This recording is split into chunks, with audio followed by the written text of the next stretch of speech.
یعنی جب بہار قرآن کا مہینہ ہے تو جیسے بہت سے مومنین متوجہ ہیں ویسے سب کو متوجہ ہونا چاہیے کہ قرآن کی طرف توجہ رکھیں، قرآن کی جانب خیال رکھیں، قرآن کو زندگی میں اہمیت دیں۔ جب قرآن اس مہینے میں نازل ہوا ہے، اور اس کی ایک اہمیت کا ایک پہلو یہ ہے کہ جس رات میں قرآن نازل ہوا ہے اس آیت کی بنیاد پر کہ شب قدر میں قرآن کو نازل کیا ہے، اور یہ شب قدر تمہیں کیا معلوم ہے 1000 مہینوں سے بہتر ہے، یعنی ایک رات 1000 مہینوں سے۔ تب اس کا ایک سبب یہ بھی تو ہو سکتا ہے کہ نہیں قرآن اتنی اہمیت رکھتا ہے جس رات میں نازل ہوا ہے وہ رات شب قدر ہے، یعنی ہم اس پہلو سے اگر توجہ دیں تو ایک ایسی عظیم کتاب ہے، اور جب اس مہینے میں نازل ہوئی ہے تو یقیناً اس کی عظمتوں میں اور اضافہ ہو گیا ہے، اور اس کے معجزہ ہونے اور اس کی گویا ایک اہم کتاب ہونے کا۔ اور خود آج کے زمانے میں ہماری تمام بہرحال انسانوں کی ذمہ داری ہے کہ قرآن کی طرف توجہ دیں، لیکن بالخصوص اس زمانے میں خصوصیت سے جب قرآن کی مخالفت بڑھ رہی ہے، یعنی بعض جگہ افسوسناک چیزیں جو غیر انسانی ہیں، کسی بھی مذہب میں چیزیں قابل قبول نہیں ہو سکتی ہیں کہ کسی کے مقدسات کو ٹھیس لگائی جائے، ٹھیس پہنچائی جائے، کسی کے مقدسات کی توہین کی جائے۔ قرآن کو بعض لوگوں نے آج توہین کی اس دنیا میں، مختلف جگہوں پر قرآن جلائے گئے۔ یقیناً ایسے افراد انسانیت سے گرے ہوئے ہیں، انہوں نے خود یہ غیر انسانی فعل انجام دیا ہے، اس لیے کہ انسانیت اس بات کی اجازت نہیں دیتی ہے کہ آپ اس طریقے کے کام انجام دیں۔ بھی قرآن جیسی کتاب جو کروڑوں لوگوں کے جذبات سے جڑی ہوئی کتاب ہے، ایک معجزہ ہے اور ایک الہی کتاب ہے، اور پھر ظاہر سی بات ہے کہ جو لوگ آج قرآن کو جلاتے ہیں کیا ان کے محترم بزرگوں کے نام قرآن میں موجود نہیں ہیں؟ بھئی آج اگر مثال کسی مذہب کا بھی کوئی آدمی اٹھ کر اگر قرآن جلا رہا ہے، غیر مسلمان ہے، تو کیا اس کے بزرگوں کا تذکرہ قرآن میں موجود نہیں ہے؟ تو ظاہر ہے پوری انسانیت، تو آپ کو یا پوری انسانیت کو مثال کے طور پر کہیں پر اگر کوئی عیسائی قرآن کو جلا رہا ہے، جناب عیسیٰ کا تذکرہ کتنی مرتبہ قرآن میں موجود ہے، تو یعنی آپ جناب عیسیٰ کے نام کو جلا رہے ہیں، آپ جو بھی مانتے ہوں، آیا جناب عیسیٰ کا نام قرآن میں ہے یا نہیں ہے؟ جب قرآن میں جناب عیسیٰ کا نام بھی موجود ہے تو آپ قرآن جلا کر جناب عیسیٰ کے نام کو جلا رہے ہیں نہیں جلا رہے ہیں؟ یہ کہاں کی آپ کی عیسائیت ہے؟ بعض لوگ، البتہ سب نہیں، بہت گنے چنے افراد ہوتے ہیں جو دنیا میں، یا اسی طریقے سے مثال یہودی کوئی اٹھے اگر قرآن کو جلا رہا ہے تو کیا ان کے بزرگوں کے نام قرآن میں موجود نہیں ہیں؟ یقیناً موجود ہیں، سارے انبیاء کے، بہت سے انبیاء کے تذکرہ اس میں موجود ہیں، نام موجود ہیں، بالخصوص بڑے بڑے انبیاء کے نام موجود ہیں۔ تو یہ بھی ایک انسان کے لیے قابل توجہ ہے۔ تو ایک طرف یہ خود جلایا جانا مخالفت اس بات کی دلیل ہے کہ قرآن اہمیت رکھتا ہے، بے شک، اس لیے کہ اور کتابوں کیوں نہیں جلایا جا رہا ہے، یعنی اور کتابوں کو کیوں نہیں ٹارگٹ کیا جا رہا ہے؟ کتاب کی مخالفت، قرآن کی مخالفت اور قرآن کو جلایا جانا، اور اتنے زمانے کے بعد ایک کتاب لے کر منظر عام پر آ کر اس کی مخالفت کرنا، یہ خود اس بات کا ثبوت ہے کہ اس قرآن کی ویلو ہے، قرآن کی اہمیت ہے۔ وہ عمل قابل مذمت ہے، اس میں کوئی شک نہیں ہے، غلط عمل ہے، یعنی کوئی بھی قرآن کو جلائے یقیناً ایسا انسان نہیں ہے، انسانیت سے گرا ہوا ہے، جتنی بھی مذمت کی جائے۔ لیکن دوسری طرف یہ عمل اس بات کا ثبوت بھی ہے ہر انسان کے لیے قابل غور کہ یہ قرآن اتنی اہمیت رکھتی ہے کہ اتنی زمانہ گزرنے کے بعد بھی لوگوں کو کھٹک رہی ہے، یعنی یہ خود، اور جتنا قرآن کی تعلیمات آگے بڑھیں گے، جو لوگ بالکل انسانیت سے گرے ہیں وہ مخالفت کریں گے، لیکن ایسے موقع پر قرآن کے ماننے والوں کی ذمہ داری، ماہ رمضان جو بہار قرآن کا مہینہ ہے، ان لوگوں کی ذمہ داری ہے کہ ہم زیادہ قرآن کو اہمیت دیں۔ جب دشمنی اور مخالفت جب بڑھے تو پھر کم از کم دوستوں کو اس کی جانب بھی زیادہ توجہ دینا چاہیے، توجہ ہے لیکن مزید توجہ دیں۔ توجہ دینے کا مطلب یہ ہے قرآن خرید لینا نہیں، یہ تو آج ہر انسان کا فریضہ ہے، کسی بھی مذہب سے تعلق رکھتا ہے وہ جا کر غور کرے قرآن میں کیا ہے کہ لوگ مخالفت کرتے ہیں۔ بھئی ایک انسانی فکر کا تقاضا یہ ہے، انسانیت تقاضا ہے کہ ہم جا کر کم از کم جا کر پڑھیں اس میں قرآن میں کیا چیز لکھی ہوئی ہے۔ آج بہت سے لوگ بعض قرآنی آیات کو بنیاد بنا کر اعتراضات کرتے ہیں اسلام کے اوپر۔ بھئی قرآن میں ایک آیت نہیں لکھی ہے، قرآن پورا قرآن پڑھیے اور قرآن کو سمجھنے کی کوشش کیجیے، جو لوگ سمجھانے والے ہیں ان سے جا کر الٹ پھیر کر کے آیتیں بتائی گئی ہیں، تو اس میں بہت سی چیزیں ایسی ہیں کہ جو انسان کو متوجہ کرتی ہیں، انسانیت کے لیے ہدی للناس، یہ ہے لوگوں کے لیے ہدایت ہے، تو لوگوں کے لیے بہت سی باتیں اس میں ہیں، بلکہ ساری باتیں لوگوں کے لیے۔ تو اب قرآن کو وہ لوگ بھی اہمیت دیں، لیکن ہم اپنوں کے لیے، مسلمانوں کے لیے عرض کریں گے کہ ہم لوگ قرآن کو زیادہ اہمیت دیں، اور اس سے زیادہ آگاہ ہو جائیں کہ آج دشمن کی نگاہوں میں بھی یہ ایک گویا ان کی نگاہوں میں کھٹک رہا ہے، اس کا مطلب اس میں کچھ ایسی چیزیں ہیں، انہی چیزوں کی جانب ہم بھی توجہ دیں، ہم قرآن کو پڑھیں، قرآن کو سمجھیں، قرآن پر عمل کریں، تو اس سے ہم کسی حد تک قرآن کا حق بھی ادا کریں گے اور قرآن سے بہرامند بھی ہو جائیں گے، اور جب ہمارا سماج اور ہماری سوسائٹی قرآنی ہوگی تو اس کے بہت سے فائدے بھی سماج میں ہمارے سامنے آئیں گے، اور بہت سی برائیاں ختم ہوں گی۔ اور آج بالخصوص ہم اگر مومنین کی بات کریں، اہل ولا اور شیعوں کی بات کریں، ہمارا عقیدہ تو یہ ہے کہ حقیقت قرآن اہل بیت ہے، یعنی خود پیغمبر کے قلب پر قرآن نازل، حقیقت قرآن پیغمبر کی ذات ہے، امیر المومنین کی ذات گرامی، امام حسن امام حسین کی ذات گرامی، امیر المومنین کی ذات گرامی اگر ہے حقیقت قرآن تو ہم امیر المومنین کے چاہنے والے ہیں۔ ہمارے ہاں تو حدیث ہے، کسی کے لیے حدیث آپ کو نہیں ملے گی دنیا میں کہ کوئی قرآن کے ساتھ کہا گیا ہو، وہ بھی پیغمبر کی زبان مبارک سے۔ پیغمبر نے قرآن کے ساتھ کس کے لیے کہا؟ یا تو امیر المومنین کے لیے، علی والقرآن والقرآن مع علی، علی قرآن کے ساتھ ہے، قرآن علی کے ساتھ ہے۔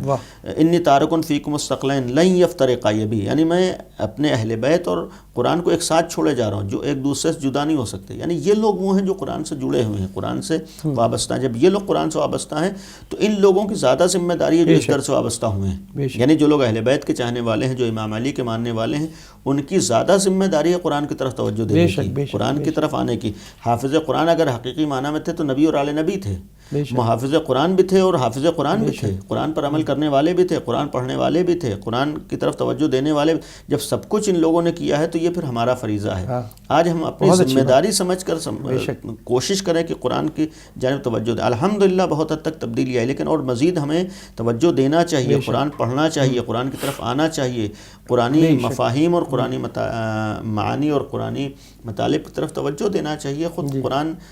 ہماری گویا ایک پہچان قرآن بھی ہونا چاہیے، جیسے بہت سی پہچانیں اسی طریقے سے ہماری پہچان قرآن ہونا چاہیے۔ اہل بیت کی پہچان قرآن بھی تھے، یعنی قرآن کے ذریعے سے وہ پہچانے جاتے تھے،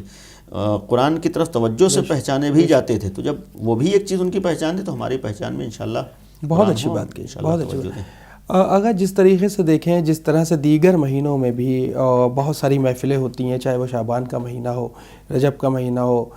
بہت سارے ایسے اور بھی مہینے ہیں جس میں محفلوں کا انعقاد کیا جاتا ہے، کیوں ایسا نہیں ہوتا کہ قرآنی محفلوں کا بھی انعقاد کیا جائے، خاص کر رمضان المبارک کے مہینے میں؟ حالانکہ ہم نے غور کیا کہ چاہے مدینہ ہو، نجف ہو، کربلا ہو، قم ہو یا مشہد ہو،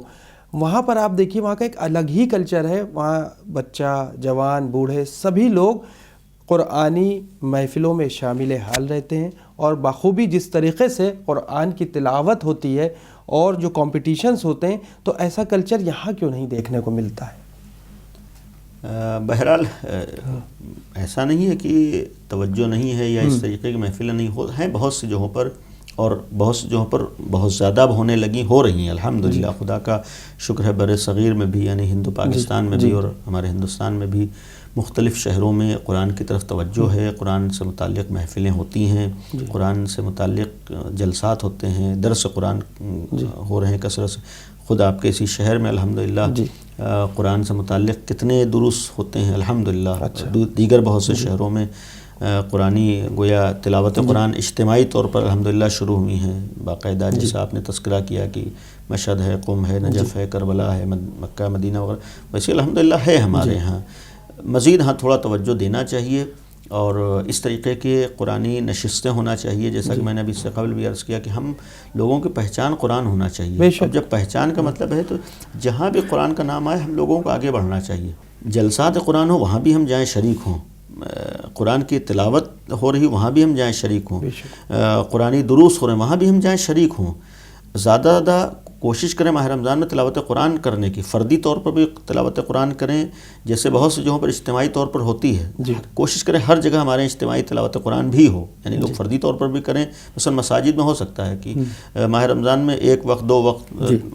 معین کر لیں کہ مومنین ایک ساتھ بیٹھ کر ایک اچھے لہن والا اور اچھے طریقے سے پڑھنے والا، صحیح قرآن پڑھنے والا پڑھے، اور بقیہ لوگ بیٹھ کر ساتھ میں پڑھیں، تو یہ ایک طریقہ بھی ہو سکتا ہے بہت سی جگہوں پر، تمام جگہوں پر اس کو رائج کیا جا سکتا ہے۔ یا اسی طریقے سے مثلا درس قرآن الحمدللہ بہت سی جگہوں پر ہو رہے ہیں، یہ ہر جگہ ہونا چاہیے، کوشش کریں کہ ہر جگہ قرآن سے متعلق دروس ہوں، اور یا قرآنی نشستیں ہوں، مثلا جہاں ایک طرف تلاوت کے ساتھ ساتھ قرآنی موضوعات پر گفتگو کے لیے، قرآن کے سلسلے میں سوال و جواب کے لیے، یہ ایک اچھی چیز ہے، اس چیز کو زیادہ دھیان دیں، زیادہ توجہ دیں، اس کے پھر اچھے ثمرات بھی ہمارے یہاں سامنے آئیں گے۔ کوشش کرنا چاہیے آج کے زمانے میں ہمارا کم از کم ہر نوجوان، ہر مومن قرآن پڑھنا جانتا ہو۔ اگر ہم چاہیں گے 1 سے 2 منٹ میں ایک سوال کا اور جواب دے دیں، بہت چھوٹا سوال ہے کہ گھریلو زندگی میں بھی اگر ہم غور کریں تو قرآن مجید سے ہم آہنگی کیسے پیدا کی جا سکتی ہے؟ دیکھیے یہی جو کام میں نے عرض کیے، گھریلو زندگی میں بھی بہرحال ایک چیز ہے قرآن کی تلاوت کریں. بعض جیسے خواتین ہمارے یہاں ہیں تلاوت کرتے ہیں، لیکن بعض ایسی ہوتی ہیں جو اپنے دل میں پڑھتی ہیں. کوشش کریں کہ یہ بھی ایک گھریلو زندگی میں قرآن بلند آواز، خود آواز کا بھی اثر ہوتا ہے. بچوں کو قرآن پڑھائیں، قرآن سکھائیں، اور پھر قرآنی تعلیمات کی طرف توجہ دیں. قرآن نے جو باتیں بیان کی ہیں ان باتوں کی طرف توجہ دیں، اس پر عمل کی کوشش کریں، تو انشاءاللہ ہمارا گھر بھی قرآنی ہو سکتا ہے اور قرآنی ہمارا ماحول بھی ہو سکتا ہے. ہمارے گھر میں گھریلو زندگی میں بھی قرآن آ سکتا ہے. یہ اس وقت ہوگا کہ جب ہم لوگ زیادہ زیادہ قرآن کو اہمیت دیں، پڑھیں گے، اس پر عمل کریں گے، اس میں غور و فکر کریں گے، ایک دوسرے سے اس سلسلے میں توجہ دیں گے اور توجہ دلائیں گے انشاءاللہ. بہت بہت شکریہ آغا. انشاءاللہ ہم پھر حاضر ہوتے ہیں نیکسٹ ایپیسوڈ میں. یہ ہمارا چوتھا ایپیسوڈ تھا. اگلا ہمارا یعنی آخری 5ویں ایپیسوڈ میں ہماری آپ سے پھر ملاقات ہوگی. ناظرین دیکھیں، نیت میں خلوص، نیت میں پاکیزگی اگر ہے اور تبھی ہماری عبادتیں قابل قبول ہیں، اور تبھی ہم زندگی میں بھی اور آخرت میں بھی کامیاب ہو سکتے ہیں. کیونکہ اللہ کوالٹی کے ساتھ ساتھ یعنی کوانٹٹی کے ساتھ ساتھ کوالٹی بھی ڈیپینڈ کرتی ہے کہ ہماری جو نیت ہے اس کی کوالٹی کیا ہے اور جو ہمارا خلوص ہے اس کی کوانٹٹی کیا ہے. اگر ان دونوں کو ہم دونوں کی سملیرٹیز رکھ کے عبادتوں کو انجام دیں گے، یقیناً جب تک خلوص دل سے ہم عبادتوں کو نہیں کریں گے تب تک ہم نہ ہی اللہ کی معرفت حاصل کر سکتے ہیں، نہ ہی معصومین، نہ ہی قرآن مجید، نہ ہی شریعت. فی الحال جو آغا نے آپ تک اہم ترین باتیں پہنچائی ان پر ہم کہتے ہیں تھوڑا سا بھی اگر ہمارے ناظرین غور و فکر کر لیں تو یقیناً ہم اس دنیا میں بہت کچھ کر سکتے ہیں اور اللہ بھی ہم سے راضی اور خوشی ہو سکتا ہے. فی الحال ہمیں اجازت دیں اور دیکھتے رہیں channel one message of humanity. جاتے جاتے ایک بار پھر سے کہوں گا، آپ اپنا فیڈ بیک ہمیں winislam@gmail.com پر ضرور سینڈ کریں. شکریہ. خدا حافظ.